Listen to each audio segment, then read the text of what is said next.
Da identidade do povo gaúcho até as diversas revoluções. Nesse vídeo, irei falar da história do Rio Grande do Sul. Opa, e aí? Eu sou o Loconte e esse é o Conhecimento Expandido. O Rio Grande do Sul é um dos estados brasileiros que possui uma das mais vastas e interessantes histórias próprias. Nesse vídeo, irei trazer um resumo completo sobre a história desse estado, trazendo os principais acontecimentos da região. Inclusive, deixem nos comentários qual o próximo estado que vocês querem ver a história.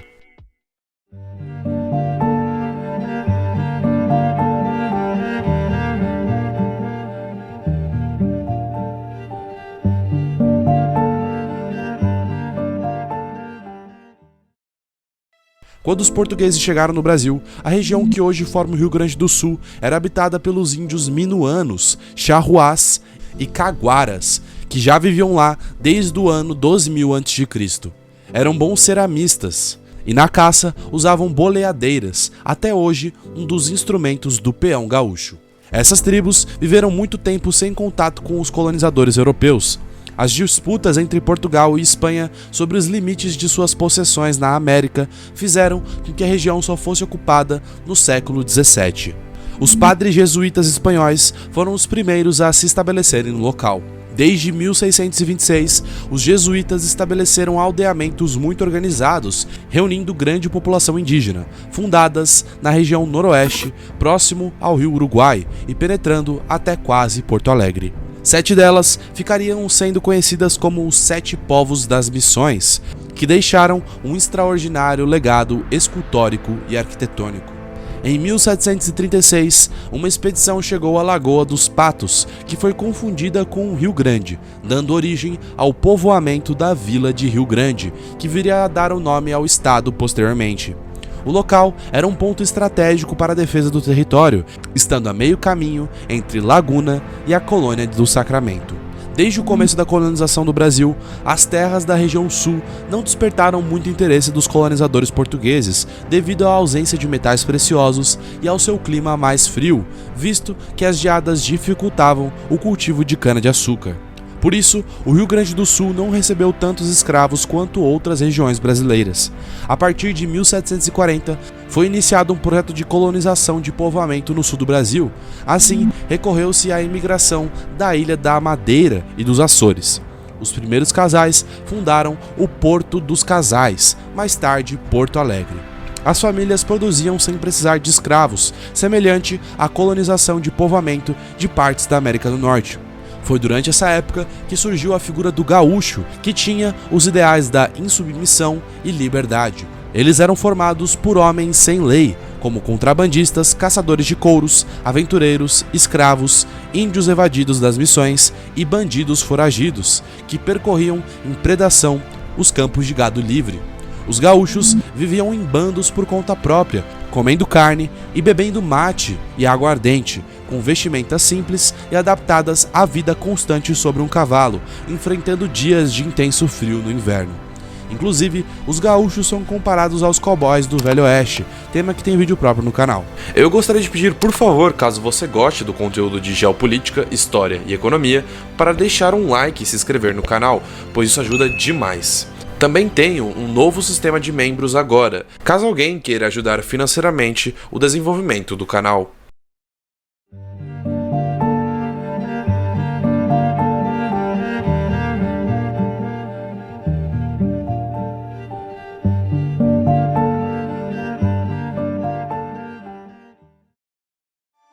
Logo após a independência do Brasil, o Rio Grande do Sul já viria a sofrer novamente com conflitos militares. Inclusive, a independência do Brasil tem vídeo próprio no canal. O Rio Grande mobilizou todos os seus recursos humanos e materiais durante a Guerra da Cisplatina e o território rio-grandense sofreu com o conflito. No século XIX, os índios caigangues, que ocupavam as áreas montanhosas da região sul do Brasil, foram desalojados violentamente por ação de matadores de indígenas, chamados de bugreiros, que foram contratados por parte do governo imperial brasileiro para abrir espaço para a instalação de imigrantes europeus na região. A ideia era de um embranquecimento da população brasileira, até então majoritariamente negra e mestiça. Em 1824, em virtude do plano elaborado nos conselhos da corte, desembarcaram em Porto Alegre os primeiros imigrantes alemães destinados à agricultura, o artesanato e à pequena indústria. Durante essa época, surgiu uma crescente insatisfação das elites da província do Rio Grande do Sul com a prática fiscal do Império Brasileiro sobre o principal produto econômico da região, o charque, a carne seca. O charque produzido no Rio Grande do Sul recebia maior taxação fiscal do que o charque estrangeiro produzido no Uruguai e na Argentina. Os presidentes da província, agentes do Rio de Janeiro, não se mostravam solidários com os interesses locais. Havia também a questão da centralização do poder que existia no Brasil imperial, pois as elites gaúchas demandavam um sistema federalista.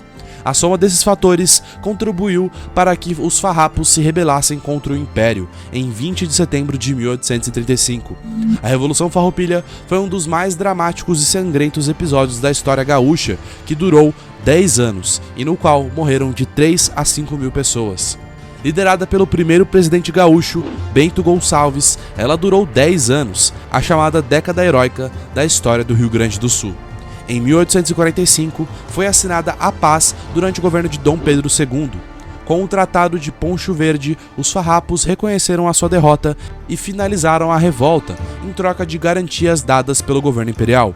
Luiz Alves de Lima e Silva, que viria a se tornar Duque de Caxias, assumiu a província e o comando de suas armas.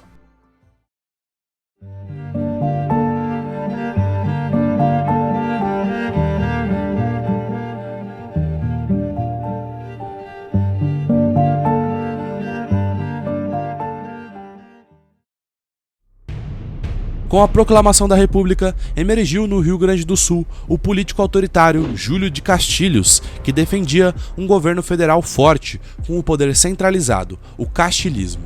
Contudo, um grupo liderado por Gaspar Silveira Martins surgiu em oposição, defendendo a descentralização do poder e o parlamentarismo. Esses dois grupos se enfrentaram em uma nova guerra civil em 1893, a Revolução Federalista, um conflito que foi marcado pela violência e crueldade. A Revolução foi derrotada pelas tropas fiéis a Floriano Peixoto, que se tornou o Marechal de Ferro, consolidando a República no Brasil de forma energética e violenta. O conflito durou mais de 2 anos e ceifou por volta de 10 mil vidas. Com a derrota dos rebeldes em 1895, Júlio de Castilhos concentrou em si o controle absoluto do Estado. Porém, os conflitos ainda não haviam acabado.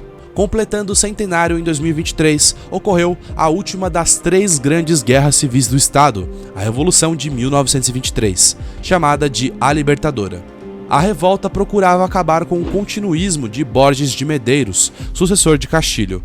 De um lado, os revoltosos desorganizados em menor número e com munição precária, usando armas do tempo da Revolução Farroupilha, contra a Brigada Militar, bem treinada e equipada com metralhadoras e grande volume de soldados. Ainda na década de 1920, surgiu a Coluna Prestes, um movimento político-militar brasileiro ligado ao tenentismo. O movimento, idealizado pelo gaúcho Luiz Carlos Prestes, tinha como principal motivo a insatisfação com o regime oligárquico caracterizado da República Velha, conhecida como política do café com leite. Ao longo dos anos seguintes, o castilismo foi se desgastando e perdendo força. Uma nova mentalidade exigia reformas sociais e postulava mudanças de estrutura, não mais se contentando com o simples jogo das influências partidárias. Foi nesse ambiente que Getúlio Vargas, então um modesto advogado de São Borja, começou sua carreira política. Deputado estadual e federal, líder da bancada gaúcha na Câmara Federal e depois ministro da Fazenda, acabou por eleger-se presidente do estado em 1928. Sua primeira preocupação no governo foi pacificar os espíritos para constituir uma frente única. A habilidade de Vargas conquistou confiança e repercutiu de imediato em outros pontos do país. Em 1930, a vitória de Júlio Prestes no ambiente de opressão e fraude descontentou a opinião pública, levando à chegada de Vargas ao poder. Ele, inclusive, possui um lado oculto aqui no canal. Após isso, a implementação do centralismo de 1937 viria a afetar substancialmente a autonomia gaúcha, assim como as demais unidades da federação. Conheça agora a CE Store Brasil, a loja de camisetas engajadas do conhecimento expandido. Quer ajudar o canal e ainda demonstrar suas ideias e admiração por figuras históricas e políticas? Então compre agora sua camiseta enviesada.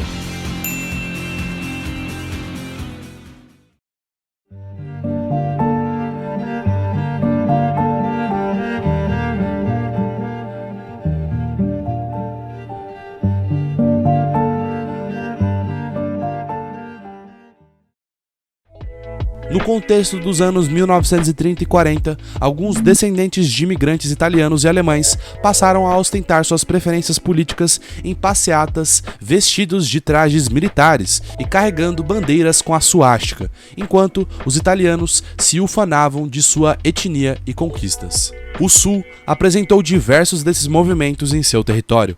No setor das obras públicas, o Estado Novo se mostrou sensível ao desenvolvimento das rodovias e estradas de ferros estaduais. Quanto ao fluxo do comércio marítimo, iria incrementar-se por meio da aquisição pelo governo da frota rio-grandense. O fim da era Vargas viu uma reestruturação na política gaúcha. O partido político PTB ganharia cada vez mais força e elegeria outro presidente gaúcho, João Goulart, na década de 1960.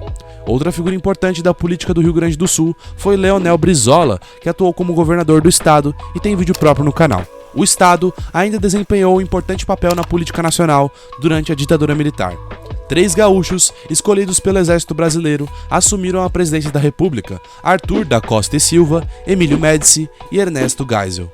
Após o fim da ditadura, o Rio Grande do Sul ainda se destacaria em alguns setores, como a aviação aérea rio-grandense, a Varig, que se tornou a mais importante empresa aérea do país, comprada pela Gol em 2007. Hoje, relatórios da ONU destacam que o estado alcançou um IDH superior à média nacional, conduzido pela boa distribuição de renda e o alto nível de escolarização, mantendo o analfabetismo abaixo dos 10%. Em 2007, o PIB estadual do Rio Grande do Sul era o 4º maior do Brasil, chegando a 175 bilhões de reais.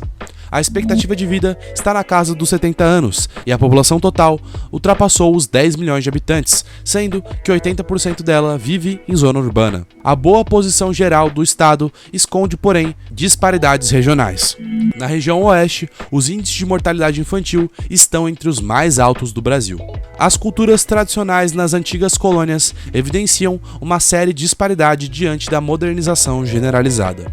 Além disso, as grandes concentrações urbanas ainda enfrentam desafios difíceis no que diz respeito à habitação, poluição, emprego, segurança e outras questões básicas de infraestrutura e serviços.